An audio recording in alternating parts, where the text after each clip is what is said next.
Hello, this is Justin from Hat Trick Honey, here to give you some back safety tips and some tips on how to keep your bees calm. One of the first things you want to consider in beekeeping is back safety. If I know I'm going to lift a lot of boxes, I will use a back belt. I don't keep it tight the whole time. I'll tighten it before I'm about to lift, shortly before. You don't want to keep it tight all day long. That'll actually weaken your core muscles. You'll start to rely on the back belt, but if you do have back issues, a back belt's a good thing to have. First thing you want to consider is your hive stand. You want to have a hive stand that you can get pretty close to your boxes and your feet go underneath it a little bit. Whether you have a bench or individual stands, you want to have that space for your feet to get the box as close to your body as you can when you lift. If you have a bench, it's best to keep 2 hives on the bench. Helps with drifting, helps you get safe access from both sides of the hive. The worst thing you can do is work your hives from the rear, because these long-sided handles, when you try to pick boxes up that way, it puts the weight much further from your body, putting your lower back at more risk. So hive stand is the first thing you want to think about. These are 10 frame Langstroth boxes. You don't have to use 10 frame, you can use 8 frame, you can use all medium 8 frames, you can use horizontal hives, you can do all nukes. There's a lot of ways to protect your back in beekeeping and not have to lift a lot of heavy boxes. Also planning for the lift is where you're going to put your boxes.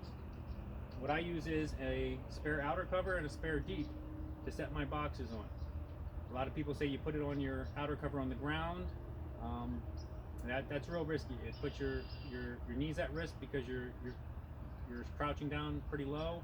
Some people will totally bend at the waist, which is really bad for your back. Have something to set the boxes on. I like this because a lot of bees end up falling off. I like to make sure they all get home. I like to get them all back in the hive. That's what I like to do. So how I typically start, I'll have the smoker going. I'll crack the outer cover, give a puff of smoke in there, slide it back a little bit, rest it on the end. I don't have to worry about smushing bees, setting it back down flat.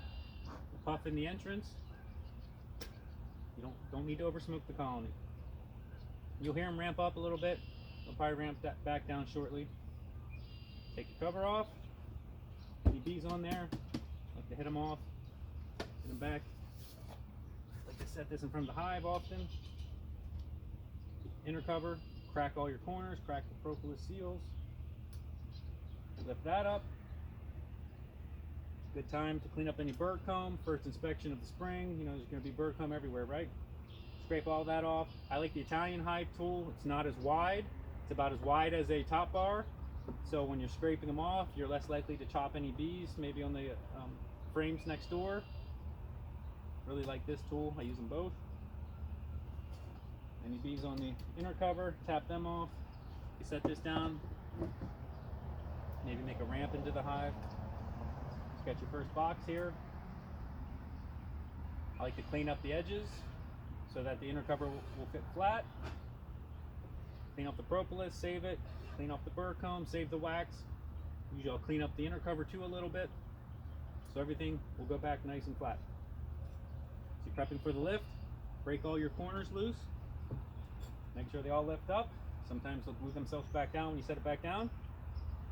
Once they're free, bend your knees a little bit, use your legs, tilt it up. I like to walk it forward a little bit. All the weights on the box below. Italian Hive Tool again, clean off the burr comb, clean off your propolis, save it. I like to walk this forward, still holding it up on its end. Clean off the burr comb back here. Once that's clear, then you can set it up here just for a minute. Save your wax, save your propolis. Now you're ready. You already have the place you're going to put your box ready, so you're good to go. Lower it down. You don't need to go back flat. Bend your knees before you start lifting. Try to get your chest close. Make sure there's no bees on the outer box or on your chest before you get here.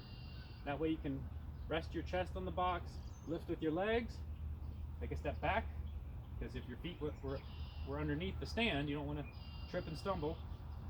Here's an very important part. Never twist at the waist. Keep your hips and your shoulders pointing in the same direction. Baby steps to walk my hips and shoulders around. Come up. Squat down, keeping your abs a little tight. I like to set this corner down and pulse. This pulsing technique bumps the bees that might be in between, and they'll move out of the way. Just get closer and closer, and you'll feel when you touch wood. You don't squish any bees, that's great.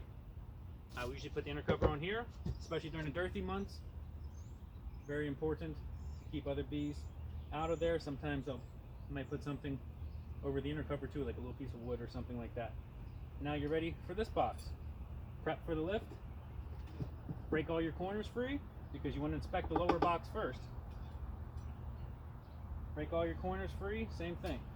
Then here, tilt back. I like to walk it forward. Lift it up. You can inspect the queen cells, clean off the burr comb, clean off the propolis, so you can put it back together nice and flat. Same thing on the back side. Walk it forward. Need to take a break here for a second. Put your wax and propolis in your little cups or whatever you store them in. Now you're good to go. You're prepped to put your hive back together. All your edges are clean. Now you're getting ready for the lift again. I'll usually slide it back again, get my body close, get a good grip, get my chest close, bend the knees, lift, take that little step back. Again, don't turn at the waist. Shoulders, hips, same direction. Baby step, baby step, baby step. Get over the boxes, lower yourself down, like the lower left corner down, do the pulsing, and the bees move out of the way. I skipped a step, I didn't take this off, set it to the side, pretend I did. Once you have this box down, put the inner cover back on, same thing, pulsing down. Need to cover the hole, do that in the summer and fall, could be helpful. Now you're ready to inspect. I think another thing that helps to keep the bees calm is not dropping frames.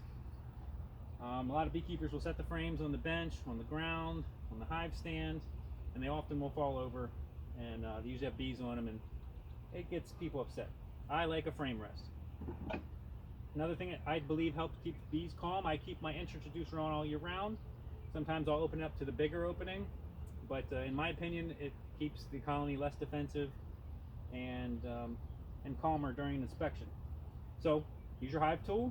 Never pull out frame 1, because if the queen's on that for some chance, you don't want to roll her up the wall and smush her. So I take the hive tool, pry it, push frames 1 and 2 towards the wall, then separate frames 2 and 1. And I really like to use a frame grabber for the first frame I pull out. Pull it out. Inspect, put it on the frame rest, and now you have room to slide other frames around to do your inspections. Another thing that helps bees keep calm is a manipulation claw.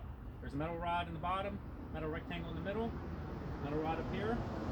You drape it over the top. The rods help keep the fabric from sagging onto the frames. You can cover your frames on the frame rest. You can slide the whole thing forward, double it over, and cover the whole box if you need to. I find it real handy. So I really like the manipulation claw, especially during the dearthy months, you know, summer, fall inspections. It helps keep bees in the box, helps keep wasps and other bees out. And then the same technique, when I put my frames back in, I pulse it down, and you'll usually feel when the frame's resting on wood and not smushing bees. Bees love to go up on this frame rest and get squished, and I don't like to squish bees. Another tip I have is I also give a little puff of smoke on this edge here to clear the bees out, so I can slide both frames to touch the wall and not squish bees. I really don't like squishing bees because it upsets the whole colony, right? Okay, so you're putting the hive back together. Same technique, you know, shoulder width apart, your feet, bend at the knees, grab it, try to get your chest as close as possible, lift, breathe out, never hold your breath, step back, baby steps, hips, shoulders pointing the same direction, take a step forward. I like to set the back edge down and pulse. Sometimes I'll leave a little gap in the back and walk it forward, trying not to chop any bees in half. And I'll hold my 2 fingers in this corner in case it's slippery, it doesn't slip back further. I'll pulse it down until I feel wood. And no squished bees, I'm happy about that. Now, deeps are heavy, supers are heavy for some people. Sometimes you can't always do that technique. It's real heavy, you're getting tired, perhaps. Another technique you can do to set the box down, get a little caddy corner with the boxes and set it down that way. You only have 4 small contact areas that this box is resting on, less likely to smush any bees. You need to take a breath or two because if the box is heavy, do that. And then you slowly lift it and then you slowly rotate it into position. Now you can't see all 4 corners that are open, but if you go slow, usually most bees will get out of the way. You might chop a bee in half. It happens. I like to just get them out of the way. A little puff of smoke if you smush a bee. Get the bee out of the way, out of the hive that you may have smushed, especially with the end of the frames. It helps keep the colony calm. Take the cover off. Putting these back together. Same thing. Rest your elbows on your knees if you need to. Lift, breathe, step back, baby steps, pivot, put down, pulse, or if you have to, set it down and slide. Get it nice and square. Same thing with the inner cover. Pulse it down till you feel just wood on wood. No squished bees. I'm always very happy to have no squished bees. Outer cover's a little hard. See if there's any bees around. No bees, you're clear. No bees there. Often they fly in there, you never see them. So I don't put it right up against. I set it down, slide it up, pulse it down, pulse it down. Once you get the hang of this, you'll feel the bees. You'll feel when you're tapping the bees on the head and they get out of the way, and then you'll feel the wood and you're good to go. So one more tip about back safety I want to give is just to show you how I harvest honey. I harvest honey 1 frame at a time.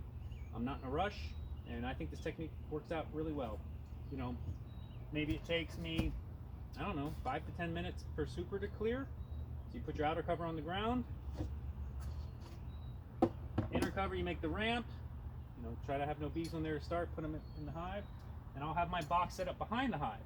I'll have a spare inner cover with the notch down with tape over the hole, a spare super, another spare inner cover notch up with tape over the hole to give me a lid.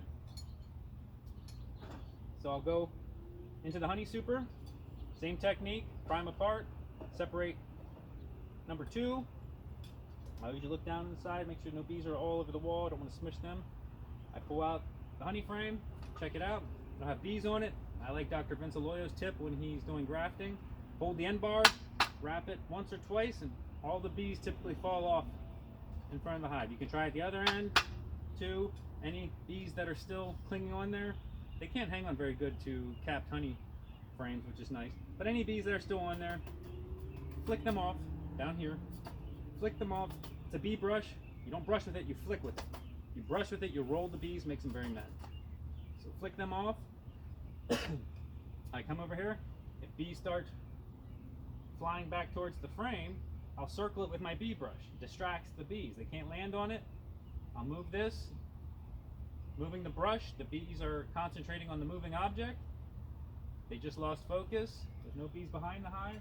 I'll take a step or 2 back here, slide the cover out, set the honey frame in the box, slide it back over. I rarely get bees back there going into the box. It works out really well, surprisingly. Do that for all 10 frames, and then you have an empty box to do the next super with. And you know, I'm not in a rush. I don't need to use leaf blowers, or I've used fume boards before and escape boards. You still have to usually brush some bees off the frame. I like to make sure all the bees get home. It's my preference. I like to take any with me. So that's my tip on how you can pull your honey frames and not have to lift whole supers off and deal with the bees at the same time. You do have to lift that box then and take it to your car or take it into the house, or maybe you have a yard cart, you have it on there to save your back some. So happy beekeeping, be safe, Keep your bee safe and keep your back safe. I'll talk to you later.